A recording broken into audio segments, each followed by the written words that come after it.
Hello everyone and welcome back to my channel. Today we are going to paint this amazing shimmer tulips loose floral painting, and for this you need a rough sketch with around 6 to 7 tulips drawn with a pencil, and then you can start drawing or adding colors to it. I am using a purple shimmer here to fill in the colors. A tip here that you should start by adding the outline of the picture first and then fill in the colors, so that the colors don't go out of the outline, and one by one you can start painting. Try to reduce the amount of pigments when you are painting inwards or towards the center of the picture, so that it gives nice effects of color variations. And like this you can keep on adding the colors to the rest of your tulips one by one. Try to add the same shade in all the florals, and then later on you can merge multiple colors, as I will do in this today. So this painting was suddenly an idea because I was sitting idle and I thought, let's paint something different. And this time I won't be using the non-shimmer paint, but let's try this with some shimmer color, how it appears. So this painting is different from rest of the earlier paintings in that regard. Added little by little on the outlines for the proper 3D effect, you can say.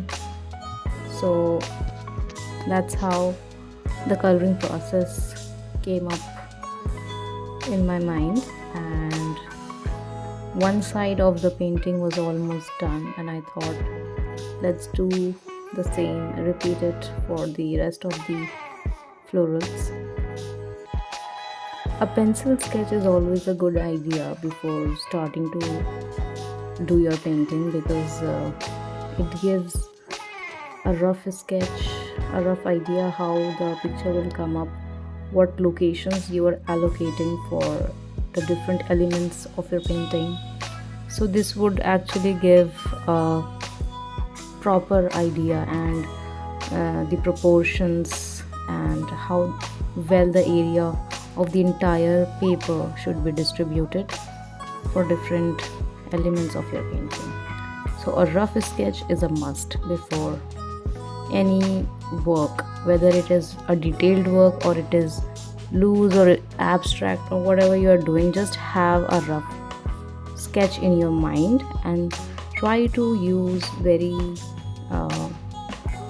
light-handedly the pencil over your paper, because once the painting is done you want to remove the pencil positions. So using a very light shade of pencil would be good, not a darker one. And with this, almost the florals were done. I have painted 7 here. You can make it 5 or 3 depending on your requirement and the size of your paper. This can even go up to 13 and 15. I prefer odd numbers because that's how nature works. I've rarely seen any flowers or wildlife where even number of petals are available. Most of the cases are like you have these odd numbers, so I go with that flow. And now I'm adding little bit of pink shimmer in the half of these florals and merging it with the purple. You need to do this step while your previous paint is still wet, so that it merges really well and it doesn't look different from the previous paint. If you want to make it continuous, then you should apply it when your previous painted area is still wet. So add little paint and more of water and just mix it with the previous surface paint, and then you can allow it to dry for some time and start by drawing the stems. And for this I use a micron pen Pens always give a very fine detailing effect. Brushes I don't prefer for this step because sometimes it leaves very thickening effect in between, which I personally don't like it. So I like using a pen.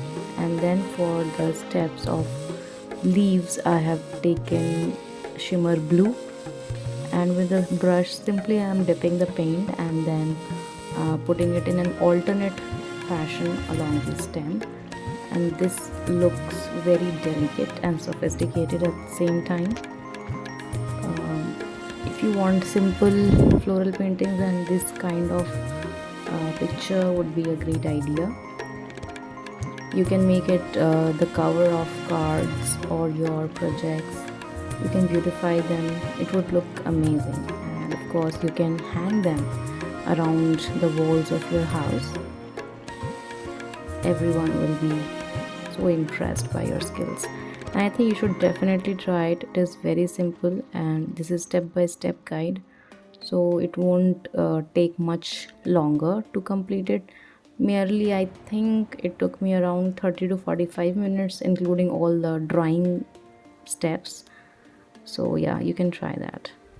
And this copper shimmer I like a lot because I like to add these tiny dots at the bottom of the painting. And of course when it dries up, you need to de-tape from all the edges one by one. Sometimes the paint or the paper can come off with the de-taping, so you need to be very gentle in this step. And our painting is almost ready. You can still add some details such as adding whites on the flower bird area. That will give a nice look. Otherwise the painting is done now, and you can add more copper shimmer if you like, and then we are ready to go. We can use it, we can just hang it around, and it looks amazing. I hope you enjoyed it, and I hope that you will try this at home because it is really simple and it can be done in very easy steps, and it is very relaxing to paint. So I hope you will relax yourself from your day-to-day life with a lot of shimmer and a lot of paint. And of course, thank you for watching.